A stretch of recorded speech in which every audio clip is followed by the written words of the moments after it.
Hi, it's Pam Triolo, and we are in the kitchen, in my kitchen to be exact, and we're gonna make a great recipe with our fresh ingredients from the farmer's market. We're talking farm to table, so let's use the freshest ingredients, right? Today's recipe is an Italian favorite of mine, escarole and beans, scarole and fagioli. You know what I'm saying? You can use cannellini beans, that's the easiest way, and actually the easiest way is to use them in the can. Very simple. You can rinse them off or use the liquid that's in it. That's okay too. Or you can, of course, soak your cannellini beans, the fresh ones, overnight and then cook them up so they're ready for your recipe, whichever you prefer. The scarole, this is what it looks like. It's absolutely beautiful. Some people think it's a little bit bitter. It's not. It's perfect when it's cooked. And we're gonna show you how to cook it a couple of different ways today. Along with our beans and escarole, we're gonna need some chicken stock, or if you wanna do it the true vegan way, some vegetable stock. You're gonna need about 2 cups of that, about 3 cloves of garlic. We've got some crushed red pepper, salt and pepper to taste, and I throw in a little bit of oregano and a little bit of basil. You can pretty much do this in one pot, or if you wanna make it soup, or you wanna make it pasta, yes, we're gonna use ditalini pasta. It's a little tube-shaped pasta. And of course, the fresh Italian bread is for the sopping. Let's go to the stove. This is the ditalini pasta. You can see it's a very thin, small tube, and they cut it into even smaller pieces.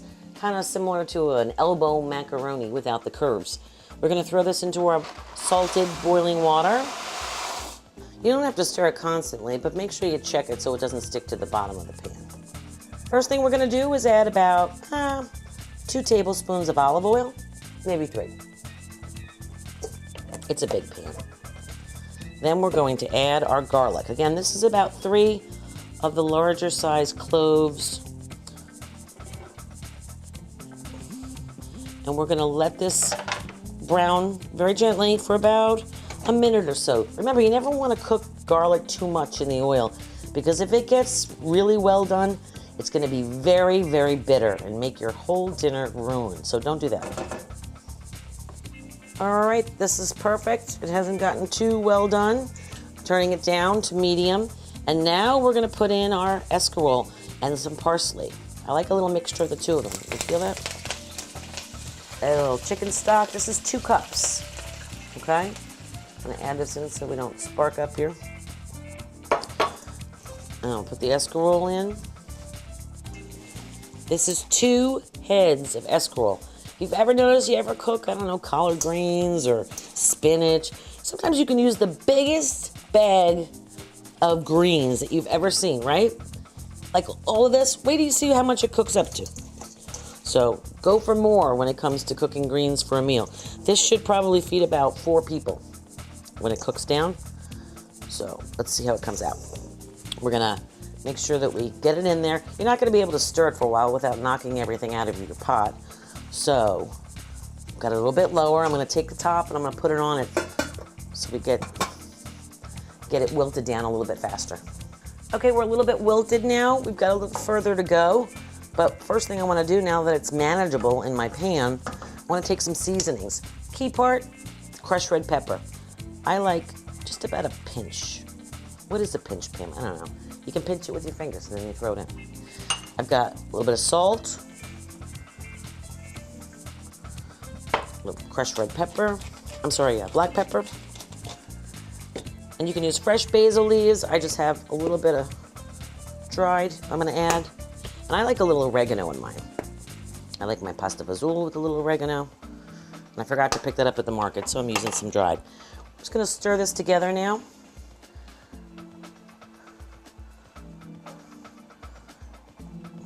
And I'm going to add my beans. Here we go, folks. Add my cannellini beans. Ooh.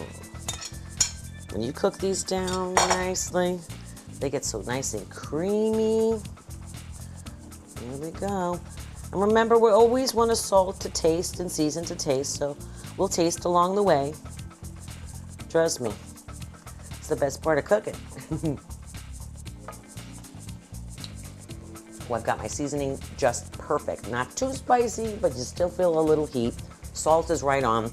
We're good. The tenderness of the escarole is perfect. I'm gonna turn this off And now we're gonna get ready to plate it up. Remember, this is for pasta or for sopping. I've got 2 cups of chicken stock in here, or again, you can use vegetable stock.